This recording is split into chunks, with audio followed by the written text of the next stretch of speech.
नमस्कार। नानू नानी की कहानियों में एक मैं नई कहानी लेकर आया हूं जिसका शीर्षक है 2 गज जमीन। तुर्किस्तान अरब गणराज्य में एक राज्य था। उसका बादशाह बहुत ही नेक था। वह हमेशा चाहता था कि उसकी प्रजा में कोई कष्ट न हो, लेकिन वह यह भी चाहता था कि उसकी प्रजा में कोई लोभी न हो। यह पता करने के लिए कि कितने लोभी हैं, उसने एक सभा बुलाई और सभा में कहा कि देखिए, मैं चाहता हूं कि मेरे राज्य में सभी ठीक प्रकार से रहे और किसी को किसी प्रकार की कोई दिक्कत ना हो। मैंने सोचा है कि मैं एक प्रतियोगिता करना चाहता हूं जिसके अंदर 100 दिनार देने पर कोई भी व्यक्ति सवेरे सूर्योदय से सूर्य अस्त तक भागता रहेगा और जितनी जमीन को वह कवर कर लेगा वह उसकी हो जाएगी। अब उसने इसके लिए पूरे आसपास के राज्यों में भी ढिंडोरा पिटवा दिया कि जो भी चाहे इस प्रतियोगिता में भाग ले सकता है, लेकिन उसे दौड़ना पैदल ही पड़ेगा और वह अपने साथ पानी या खाने की वस्तु ले जा सकता है। और जैसे ही वह सूर्य अस्त तक जहां तक भी पहुंचेगा वहां तक जमीन मिल जाएगी, लेकिन शर्त यह है कि जहां से दौड़ वह आरंभ करेगा उसको सूर्यास्त तक वहां पर आना ही होगा, अन्यथा उसके ये पैसे 1000 दिनार मैं रख लूंगा। यह खबर आग की तरह सभी जगह पहुंच गई। कबीलों के सरदार ने कोशिश की कि चलो ठीक है, हम भी 1000 दिनार देकर इस प्रतियोगिता में भाग लेते हैं, लेकिन कोई भी प्रतियोगी ऐसा नहीं निकला कि जो कि सूर्य अस्त तक अपने स्थान पर वापस आ सके, क्योंकि वह इतना लंबा एरिया कवर कर लेते थे कि वापस नहीं आ पाते थे। एक दूर राजा में शकील चंद का एक साहूकार था। उसने सोचा, अरे अगर 1000 दिनार में मुझे जमीन मिल जाए तो मैं तो बहुत पैसा कमा लूंगा और इतनी जमीन को बेचकर मैं तो बहुत ही अमीर बन जाऊंगा, क्यों ना मैं भी इसमें भाग लूं। और शकील चंद उसके पास गया और राजा को बताया कि मैं प्रतियोगिता में भाग लेना चाहता हूं। राजा ने नियम बता दिए कि देखो, यहां से प्रतियोगिता स्टार्ट आरंभ होगी और यहीं पर खत्म होगी। इसके लिए आपको सूर्य उदय से भागना चालू करना पड़ेगा और मेरे लोग तुम्हारे साथ साथ रहेंगे।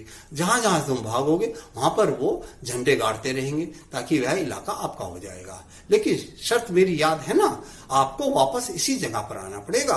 अगर आप नहीं आ पाए तो आप शर्त हार जाएंगे और मैं आपको कुछ नहीं दूंगा और आपके 1000 दिनार मेरे हो जाएंगे। शकील चंद बोला, हाँ बादशाह, मुझे इस बात का पता है, मैं सब चीजें जानकर ही आया हूं और मैं कल सवेरे दौड़ूंगा।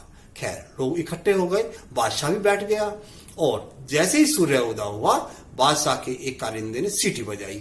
शकील चंद तेजी से दौड़ने लगा।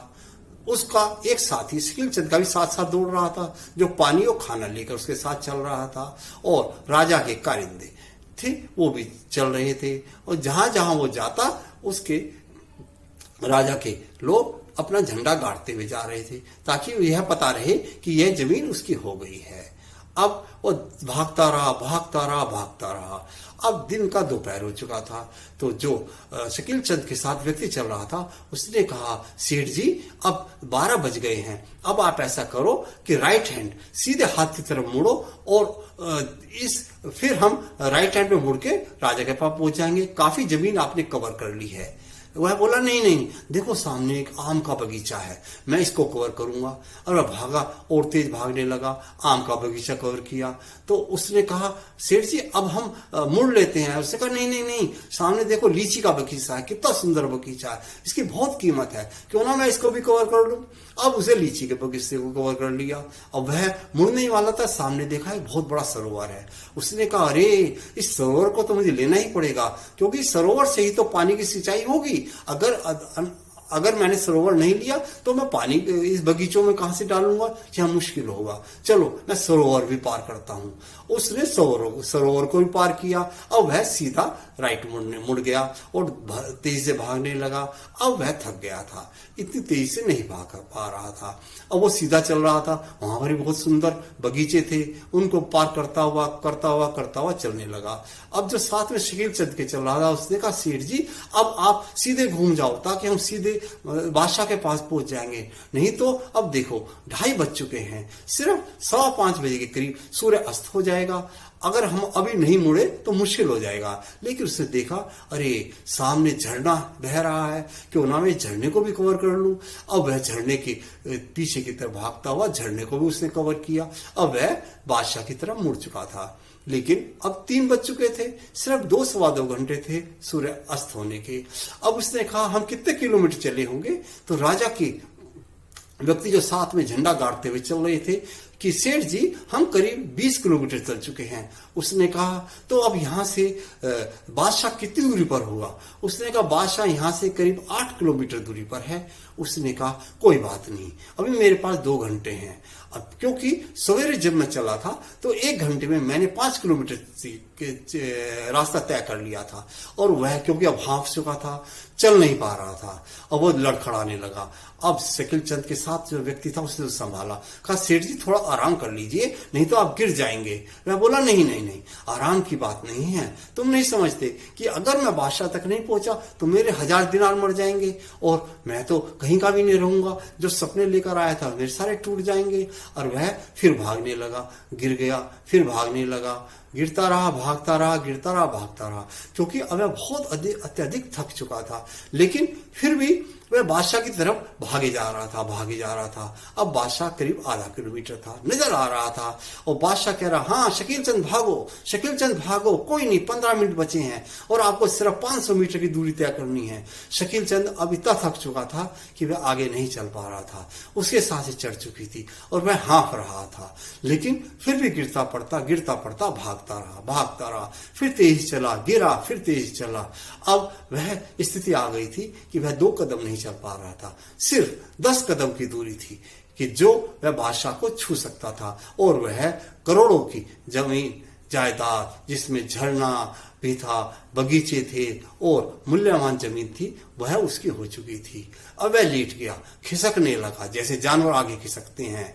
और अंत ऐसा हुआ कि वह सूर्य अस्त होते होते वह बादशाह तक नहीं पहुंच पाया, और सिर्फ 2 गज जमीन पहले ही उसे दम तोड़ दिया।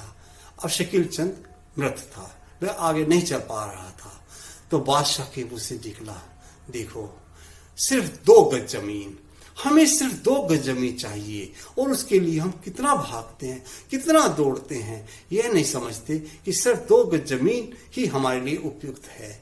तो इस कहानी से हमें यह पता चला कि हमें ज्यादा अत्यधिक लोभ नहीं करना चाहिए। अगर शकील चंद पहले ही वापस मुड़ लिया होता तो शायद वह बादशाह तक पहुंच जाता, और जितनी जमीन उसने मापी थी वह उसको मिल गई होती। लेकिन उसका लोभ इतना अधिक बढ़ चुका था कि वह और के चक्कर में उसको कुछ प्राप्त नहीं हुआ और उसकी मृत्यु हो गई।